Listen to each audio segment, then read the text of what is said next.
தீயாய் பரவும் தையிட்டி விகாரை விவகாரம். கஜேந்திரகுமாருக்கு நீதிமன்றம் அழைப்பாணை. பாரிய அதிர்வலையை கிளப்பியுள்ள தையிட்டி விகாரை விவகாரம். கொந்தளிக்கும் தமிழ் எம்பிக்கள்.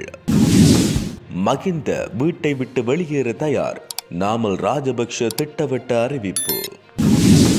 மகிந்த அமைக்கும் ரகசிய வியூகம். அனுர அரசுக்கு விழப்போகும் பேரிடி. ஜாலில் அரச ஊழியர்களை அவமதித்த அனுரவுக்கு பகிரங்க சவால். ஜாழ் காங்கேசந்துறை நாகப்பட்டினம் கப்பல் சேவையை மீள ஆரம்பிக்கும் நடவடிக்கை ஒத்திவைப்பு. போதைப்பொருள் பாவனை. 17 போலீஸ் அதிகாரிகள் பணி நீக்கம். 13 துப்பாக்கிச்சூட்டு சம்பவங்கள் பதிவு. லசந்த கொலையில் மறைக்கப்பட்ட சாட்சிகள் ஆதாரங்களை தேடும் பாதுகாப்பு துறை. தொடர்பென விரிவான செய்திகள். தமிழ் தேசிய மக்கள் முன்னணியின் தலைவரும் நாடாளுமன்ற உறுப்பினருமான கஜேந்திரகுமார் பொன்னம்பலத்திற்கு மல்லாகம் நீதிமன்றம் அழைப்பாணை விடுத்துள்ளது. தையிட்டி விகாரை விவகாரம் தொடர்பில் குறித்த அழைப்பாணை நேற்று பிறப்பிக்கப்பட்டுள்ளது. இது தொடர்பில் கஜேந்திரகுமார் பொன்னம்பலம் தெரிவிக்கையில், ஜனாதிபதி அனுரகுமார திசாநாயக்க தலைமையில் யாழ்ப்பாணத்தில் நடைபெற்ற கடந்த ஒருங்கிணைப்பு குழு கூட்டத்தின் பொழுது மக்களின் தனியார் காணிகளை அபகரித்து தையிட்டியில் சட்டவிரோதமாக அமைக்கப்பட்டுள்ள திஸ்ஸ விகாரை கட்டுமானங்களை அகற்றி மக்களின் காணிகள் மக்களுக்கு வழங்கப்பட வேண்டும் என்று வலியுறுத்தியிருந்தேன். இதன் பின்னர் விகாரையை இடிக்க வாரீர் என்று நான் அழைப்பு விடுத்தது போன்ற விளம்பரம் வடிவமைக்கப்பட்டு போலியான விசம பிரச்சாரம் மேற்கொள்ளப்பட்டிருந்தது. எனவே இந்த விடயத்தினை அறிந்த நான் உடனேயே என்னுடைய உத்தியோகபூர்வ முகநூல் மற்றும் எக்ஸ் தளத்தினூடாக குறித்த செய்தி போலியானது என பதிவிட்டதுடன் ஊடக சந்திப்பிலும் போலி விளம்பரம் குறித்து என்னுடைய நிலைப்பாட்டை தெளிவுபடுத்தியிருந்தேன். குறித்த விடயத்தை மறுத்து என்னுடைய தெளிவுபடுத்தல்களை வெளிப்படுத்தியிருந்த போதிலும் இலங்கை காவல்துறையினரால் மல்லாகம் நீதிமன்றத்தில் வழக்கு பதிவு செய்யப்பட்டு 14ஆம் தேதிக்கு அழைப்பு கட்டளை எனக்கு அனுப்பி வைக்கப்பட்டுள்ளதாக அவர் தெரிவித்தார். தமிழர்களுக்கும் சிங்களவர்களுக்குமான உறவை நிரந்தரமாக இல்லாமல் ஆக்குவதற்காகத்தான் தையிட்டி விவகாரம் குறித்து இதுவரை முறையான நடவடிக்கை எதுவும் எடுக்கப்படவில்லை என நாடாளுமன்ற உறுப்பினர் செல்வம் அடைக்கலநாதன் மற்றும் கஜேந்திரகுமார் பொன்னம்பலம் ஆகியோர் சுட்டிக்காட்டியுள்ளனர். யாழ்ப்பாணம் தையிட்டியில் திஸ்ஸ ரஜமகா விகாரை அமைக்கப்பட்டுள்ள மற்றும் அதனை சூழவுள்ள தமது காணிகளை மீள கையளிக்க கோரி காணி உரிமையாளர்கள் போராட்டம் ஒன்று நேற்றைய தினம் முன்னெடுத்தனர். குறித்த போராட்டத்துக்கு ஆதரவாக அரசியல் கட்சிகளின் ஆதரவாளர்களும் போராட்டத்தில் கலந்து கொண்டனர்.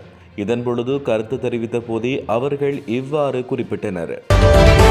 வீட்டை விட்டு வெளியேறுமாறு அரசாங்கம் சட்டத்தின் பிரகாரம் உத்தியோகபூர்வமாக கடிதம் அனுப்பினால் மஹிந்த ராஜபக்ஷ வீட்டை விட்டு வெளியேறுவார் என பொதுஜன பெரமுனவின் தேசிய அமைப்பாளர் நாமல் ராஜபக்ஷ தெரிவித்தார்.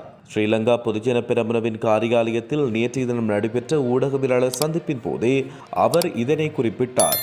இது தொடர்பில் அவர் மேலும் தெரிவிக்கையில், தேங்காய் தட்டுப்பாட்டுக்கும் மின் விநியோக துண்டிப்புக்கும் குரங்குகள் மீது அரசாங்கம் குற்றச்சாட்டுக்களை முன்வைக்கிறது. குரங்குகள் மீது இந்த அரசாங்கத்துக்கு ஏன் இந்தளவு வெறுப்பு என்பது எனக்கு தெரியவில்லை. மின்சாரத்துறை அமைச்சரின் பொறுப்பற்ற கூற்று அரசாங்கத்தின் பலவீனத்தை வெளிப்படுத்துகிறது.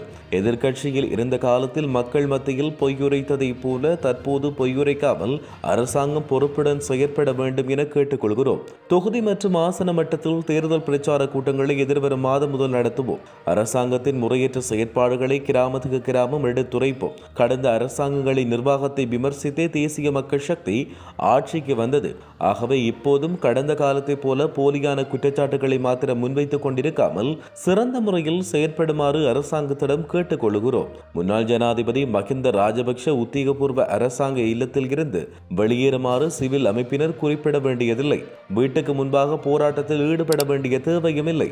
வீட்டை விட்டு வெளியேறுமாறு அரசாங்கம் சட்டத்தின் பிரகாரம் உத்தியோகபூர்வமாக கடிதம் அனுப்பினால் மஹிந்த ராஜபக்ஷ வீட்டை விட்டு வெளியேறுவார் என அவர் தெரிவித்துள்ளார். ஸ்ரீலங்கா பொதுஜன பெரமுனவுக்குள் ஒரு சிறப்பு கலந்துரையாடல் இடம்பெற்றுள்ளதாக தகவல் வெளியாகியுள்ளது. இந்த கலந்துரையாடல் நேற்று காலை நடைபெற்றுள்ளது. மேலும் இந்த கூட்டம் ஸ்ரீலங்கா பொதுஜன பெரமுனவின் பொதுச் செயலாளர் சாகர காரியவசம் மற்றும் தேசிய அமைப்பாளர் நாடாளுமன்ற உறுப்பினர் நாமல் ராஜபக்ஷ ஆகியோரின் தலைமையில் கட்சியின் தலைமையகத்தில் நடைபெற்றுள்ளது. இந்த கலந்துரையாடலின் போது வரவிருக்கும் உள்ளூராட்சி தேர்தலுக்கான ஏற்பாடுகள் குறித்து இங்கே விவாதிக்கப்பட்டுள்ளது. இதேவேளை கடந்த ஜனவரி மாதமும் இதுபோன்று சிறப்பு கலந்துரையாடல் ஒன்று இடம்பெற்றுள்ளது. இதன் பொழுது பொதுஜன பெரமுன கட்சியில் இருந்து விலகி வேறு அரசியல் கட்சிகள் மற்றும் குழுக்களில் இணைந்து கொண்ட முன்னாள் நாடாளுமன்ற உறுப்பினர்களுக்கும் குறித்த கலந்துரையாடலில் கலந்து கொள்ளுமாறு அழைப்பு விடுக்கப்பட்டது. புதிய அரசாங்கம் ஆட்சிக்கு வந்த காலத்தில் இருந்து ராஜபக்சர்களும் பொதுஜன பெரமுன கட்சியும் பாரிய அரசியல் பழிவாங்கல்களுக்கு உட்படுத்தப்படுவதாக விமர்சனங்கள் உருவாகியுள்ளன. ஜாலில் நடைபெற்ற ஒருங்கிணைப்பு குழு கூட்டத்திற்கு வருகை தந்த ஜனாதிபதி அனுரகுமார திசாநாயக்க அங்கு வருகை தந்திருந்த அரசு அதிகாரிகளை அவமானப்படுத்தியுள்ளதாக நாடாளுமன்ற உறுப்பினர் கஜேந்திரகுமார் பொன்னம்பலம் குறிப்பிட்டுள்ளார். தொலைக்காட்சி நிகழ்ச்சி ஒன்றில் கலந்து கொண்டு உரையாற்றிய போதே அவர் இவ்வாறு தெரிவித்தார். மேலும் அவர் தெரிவிக்கையில், ஒருங்கிணைப்பு குழு கூட்டத்தில் திடீரென்று வந்து கேள்வி கேட்காமல் முன்னாயத்தமாக இருந்திருக்க வேண்டும். இது அரசு அதிகாரிகளை அவமானப்படுத்துவதாக இருக்கிறது. அதாவது கடந்த அரசாங்கத்தால் மற்றும் நிர்வாகிகளால் நியமிக்கப்பட்ட அதிகாரிகளுக்கு அழுத்தத்தை ஏற்படுத்தி தங்களுக்கு விசுவாசமானவர்களாக மாற்றுவதற்கு அனுர அரசாங்கம் முயற்சி செய்து வருகிறது. கடந்த அரசாங்கம் செய்ததையே அனுர அரசாங்கமும் பின்பற்றுகிறது என அவர் இதன்போது சுட்டிக்காட்டினார். ஜாழ் காங்கேசன்துறை மற்றும் இந்தியாவின் நாகப்பட்டினத்துக்கு இடையிலான பயணிகள் கப்பல் சேவையை மீள ஆரம்பிக்கும் நடவடிக்கை ஒத்திவைக்கப்பட்டுள்ளது. காலநிலை சீரின்மை காரணமாக நிறுத்தப்பட்டிருந்த குறித்த பயணிகள் கப்பல் சேவையானது நாளைய தினம் மீள ஆரம்பிக்கப்படும் என அறிவிக்கப்பட்டது. அதற்கமைய காங்கேசன்துறைக்கும் நாகப்பட்டினத்துக்கும் இடையிலான பயணிகள் கப்பல் சேவையானது நாளைய தினம் ஆரம்பிக்கப்பட மாட்டாது என சிவகங்கை கப்பல் நிறுவனத்தின் தலைவர் சுந்தரராஜ் பொன்னுச்சாமி தெரிவித்துள்ளார். அத்துடன் இந்த கப்பல் சேவை மீண்டும் ஆரம்பிக்கப்படும் திகதி பின்னர் அறிவிக்கப்படும் என்றும் அவர் குறிப்பிட்டுள்ளார். போதைப்பொருள் பாவனை குற்றச்சாட்டின் பேரில் கடந்த 4 மாதங்களில் மொத்தமாக 17 போலீஸ் உத்தியோகத்தர்கள் பணி நீக்கம் செய்யப்பட்டுள்ளனர். இந்த தகவலை போலீஸ் ஊடக பேச்சாளர் சிரேஷ்ட போலீஸ் அத்தியட்சகர் புத்திக மனதுங்க நேற்று தெரிவித்தார். போதைப்பொருள் பாவிக்கும் போலீஸ் அதிகாரிகளின் பட்டியல் புலனாய்வு பிரிவுகள் மற்றும் விசேட போலீஸ் பிரிவினூடாக அடையாளம் காணப்பட்டுள்ளது. அடையாளம் காணப்பட்ட அதிகாரிகள் கண்காணிக்கப்பட்டு அவர்களுக்கு எதிராக கடுமையான சட்ட நடவடிக்கை எடுக்கப்படும் என போலீஸ் ஊடக பேச்சாளர் தெரிவித்தார்.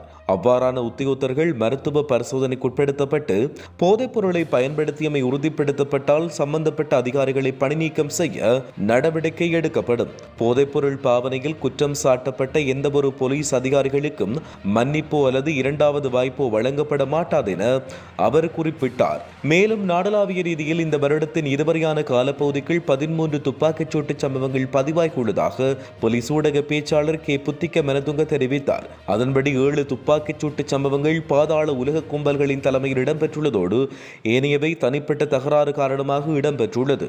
பாதாள உலக கும்பல்களின் தலைமையில் இடம்பெற்ற துப்பாக்கிச் சூட்டு சம்பவங்களில் 9 பேர் உயிரிழந்துள்ளனர். இந்த துப்பாக்கிச் சூட்டு சம்பவங்கள் தொடர்பில் இதுவரை 25 பேர் கைது செய்யப்பட்டுள்ளதுடன் 3 T-56 ரக துப்பாக்கிகள் மற்றும் 5 கைத்துப்பாக்கிகள் போலீசாரால் கைப்பற்றப்பட்டுள்ளன.